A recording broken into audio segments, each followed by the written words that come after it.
They probably didn't have any XXX cups in Australia anyway. I mean, that would have been tough to find. That would have eliminated me, right? How could I possibly go in there unless they had a XXX cup? No.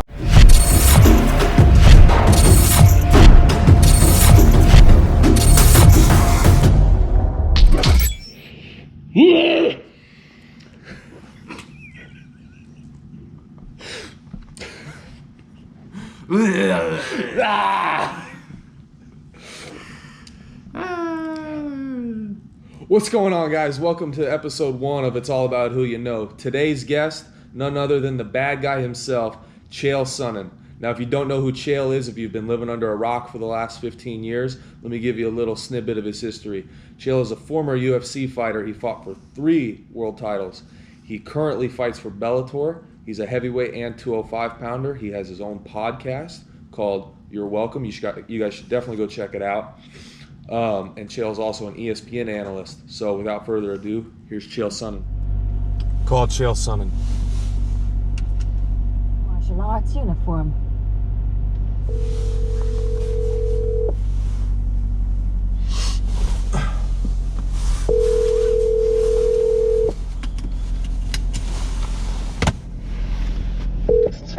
What's up, buddy? What's going on, man? I didn't know if I was supposed to call you or you were calling me, so I just sat here and did nothing. Just sat by your phone? Yeah, I did nothing. Whenever I don't know what to do, I do nothing. It usually works out. Yeah, it's like when you're in danger, you're just supposed to stay put, right? Just do nothing. Just sit down and somebody will come to you. Light a fire, you're good. Yeah. No. No. What are you up to? Oh, not much, man. Just gonna go get some study hall hours in. I think class is canceled. I should probably know that if class is canceled or not, but I think it is. Is it snowing pretty hard there? We got some slush. The roads were pretty brutal this morning. It was a little hard to get out. We were supposed to have weights today, but it got canceled. So, but yeah, man. Hey, man, welcome to the first episode of It's All About Who You Know. Oh, boom! Are we here? Are we recording? Is this it? This is it, man. I didn't think I'd tell you. I thought it'd be more lively. You don't have a good stage presence. It certainly makes it more organic. Well, I'm happy to be here, and congrats on the new show. I appreciate that, man. Thank you. I'm just trying to get it started. So, but what's been going on, man? You doing good? I'm doing good. Speaking of the snow, I'm driving in some snow right now. Our roads are clear, even though it's snowing on me as we speak. And everybody hates snow. I love it. I pray for snow. I think it's the greatest thing in the world. I would never stay inside on a snow day. Yeah. I like to go out and see how the traffic is. No, man. There's nothing like walking outside and seeing the snow. The rain it's not fun. Different deal. I agree. I don't appreciate the rain the same I do the snow. I grew up in Missouri, so I appreciate it a little bit more than most. So, but man, you're flying out. Is the fight in Vegas this weekend? Yeah, they're fighting in Vegas. All sorts of guys are fighting. It's an incredible card. A great card. I think they stacked it. My assumption is, who knows with John Jones if he's going to be able to make the fight or not. That's my assumption. So they just loaded it up. Now with John coming through, it's like a little cherry on a Sunday, as they say. Yeah. No, it's Colby, or not Colby, Kamaru, Marty from Nebraska, and Tyron, co-main event. Great fight. So what's the deal? Are they going to give Colby the guy after that? Are they going to slide him again? Do you know? Have you talked to anybody? No, man. I've even tried to get inside scoop on that, including going to Colby, and I mean, he usually tells me everything, and I don't know that he's holding back here. I'm not sure he knows, but I just know when I talk to him, I never get a real clear answer, and so I don't dig. I say, man, maybe you're playing this close to this, or maybe you legitimately don't know. So, no, man, I can't shed any light on that. I've asked insiders in that whole bit. I think he's pretty upset. He definitely deserves the winner. He's earned it. I'm not sure he deserves the winner. I think he just should be in this fight. He was the interim champion. You've got an undisputed champion. To my understanding of the process, they fight. So I'm on Colby's side, but I don't know where he's going to go. I don't know how deep his stubbornness runs. Yeah. So I wanted to talk to you last week because of Kelvin, but how do you feel about that whole situation? What'd you think of him parading around with the belt? Well, there was a few moving parts there. I was very worried, again, if you just follow the history of the sport, and I do say this is a Kelvin homer, I'm very biased on this, but, number one contendership, that's just floating around in the air. it's not like being the champion where your spot is solidified. Number one contender, I've watched it happen. It's just changed overnight before. So I was very worried if he fell from people's minds that he would also lose that opportunity. So as far as the belt and as you put it, parading, I think it was very appropriate. Here we are talking about it 3 weeks later. It annoyed a lot of people, and some people found it charming. But either way, it did keep his name out there, and I think that was a really important time in his career to make sure he didn't fall behind, because, Adesanya becomes the main event. Adesanya gets named as the number one contender. Well, you can't have two number one contenders at the same time. So it was a huge problem for him. And he found a way to work around it. I'm sure you saw the announcement, but he's now going to be fighting Adesanya for the title in Whitaker's absence. So I like that fight. I don't think anyone could fault him. They could be annoyed. I wanted to tell them what they got to appreciate and not appreciate. But as far as it being a attention grabber, which I think it was designed to do, I think it really worked out. Yeah, that was funny he did that, because I was telling my roommate, wrestling background, and I was telling my roommate before he did it, I was like, obviously I won't get credit for Kelvin doing that, but I told my roommate, I was like, in wrestling and anything, the championship is a year. You get a year. And if you don't show up, you're not the champ. And and boxing and, the tournament style stuff like boxing and MMA are the only two sports exclusive to that where you can not show up. But I don't know, do you feel they should do something about that? Do you feel like, if you pull out no matter what the day of, something should happen there? Well, yes, I do. Yes, I do. But you have two masters to serve, right? For the integrity of the sport, there should most definitely be a forfeit clause. There is a forfeit clause in every sport that there is. The Super Bowl, by example, for 2020, 2021, and 2022, the date and time of the kickoff is set. If one team doesn't show up, they're crowning a champion on that day. And the same goes with every NCAA sport, and the same goes with the Olympic Games for the next two quads. The dates are set. If somebody doesn't show up, they're getting on with it.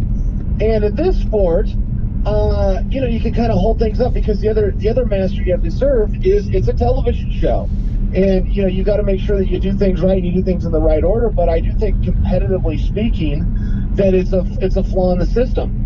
At the same time, as I say that to you, I don't like it when people suggest a complaint without a solution. I don't have a solution. When you're running, particularly a pay-per-view, you kind of have to have everyone show up, and if they don't, you're stuck. So I get it, and I don't have a solution. But if you purely want to look at the one side, which is the competitive nature, yes, there should be a forfeiture. If you don't walk on the mat, as you know as a wrestler, if you don't walk on the mat, they still raise the other guy's hand with ceremony. They'll bring him out in his singlet. They'll put the points up. They'll let him have his moment in the sun, and he can go home without breaking a sweat. Good for him. Yeah. No, if you walk out to a national championship, and the guy doesn't show up, you're still celebrating. You're still going out that night. You're a national champ. There's no...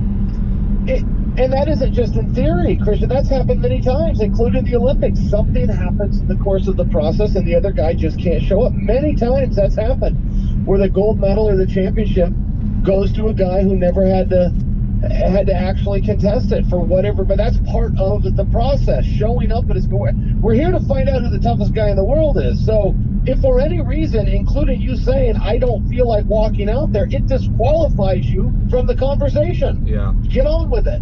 Well, and I think MMA is a little different too, where we keep the champ in the back of our mind. Like if for, let's just say for wrestling, for example, if somebody were to get hurt, the number one seed, nobody's really going to be thinking too much about him if he doesn't, whoever wins the national tournament.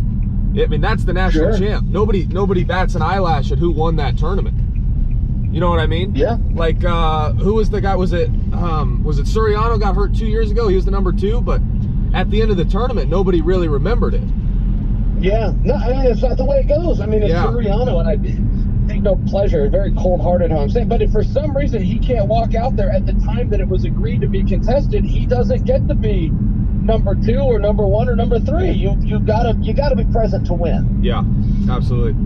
So this weekend, but I would offer for you, because there is another side to it, which is, well, how do you run a show on that? How do you run a business on that? Right. So it is a little bit more complicated, but just purely from the architectural standpoint, it seems like it would solve some problems too. I think fans, you're gonna have a PR mess at first explaining it to them, but the masses are going to understand. It's how every other sport in the world works. Yeah. There is a forfeiture clause in every single sport. Yeah. No, I mean, it sucked for Kelvin. You know, I know Kelvin, he's a good guy. The day of, that sucked. And you know, you can attest to this. The day of a competition is, as far as nerves go, the most nerve-wracking thing. The night before and the day of, for me, has always been horrible. What about you? Oh yeah, it's bad.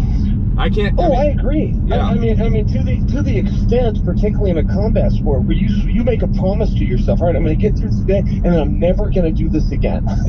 This is my last one, and then as soon as it's done, okay, let's go ahead and do it again. But yeah. So speaking of last ones, do you have a timeline for yourself?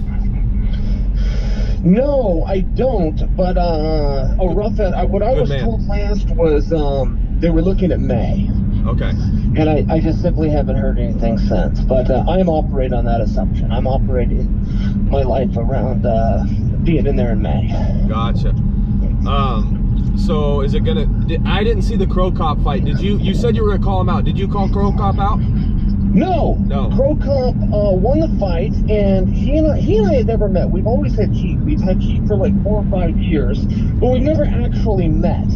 It was largely through the media, just one of those things. We had a meeting the day before for the first time. I'm not sure I ever met a nicer guy. I'm not positive I know a nicer guy in this sport. He was absolutely great. That's funny. Well, if you want to call him out now, you can do it on my show, and maybe I'm passing on the call out. All right. I like Crow Cup. The heat is gone. I've got okay. Gonna have to put my venom somewhere else. All right. You have are you looking at Bader then at 205? Is that what you want to do? Is that what the company wants to do?